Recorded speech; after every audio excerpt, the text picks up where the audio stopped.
Peter Garrett of Midnight Oil performs at the Domain in Sydney last year.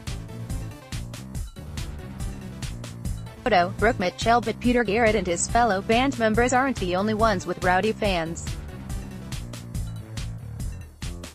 Ed Sheeran's recent stadium tours saw the second highest number of police incidents.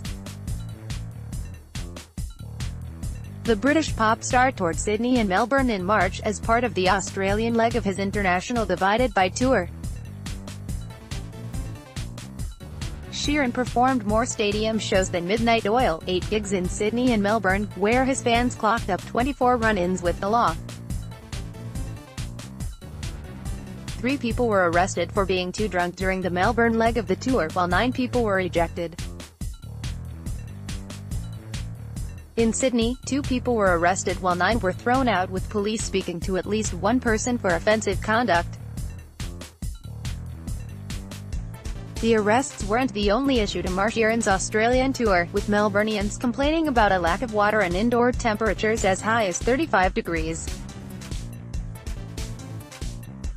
Etihad Stadium's roof stayed shut despite the balmy conditions, with many concert-goers arguing the alleged lack of hydration was a health and safety issue. Ed Sheeran's fans were the second most misbehaved stadium concert-goers over the past 12 months. Photo: Christopher Pierce. Fans, meanwhile, were the third most misbehaved stadium concert-goers over the past 12 months. Just 2 people were thrown out of the Chandelier Singer's Sydney gig on December 2nd. At Melbourne's AAMI Park just a few days earlier, no one was thrown out, but 2 people were fined for drunken behaviour.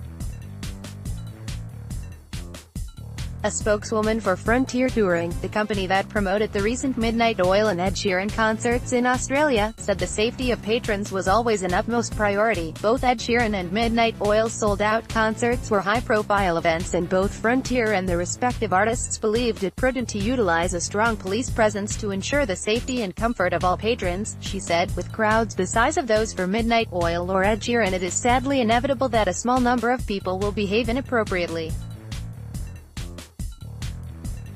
We are just pleased that the police were able to act quickly and efficiently to ensure the safety of all attending the concerts. Evelyn Richardson, the chief executive of Live Performance Australia, stressed that the number of police incidents at live music events is very small given the industry sells more than 18 million tickets a year. She also said while venues work hard to provide a safe environment, the buck stops with individuals. Fans should be able to go to a show without their experience being affected by the inconsiderate or illegal actions of others, she said. The best advice for people who want to misbehave at a show is to do us all a favor and stay home instead.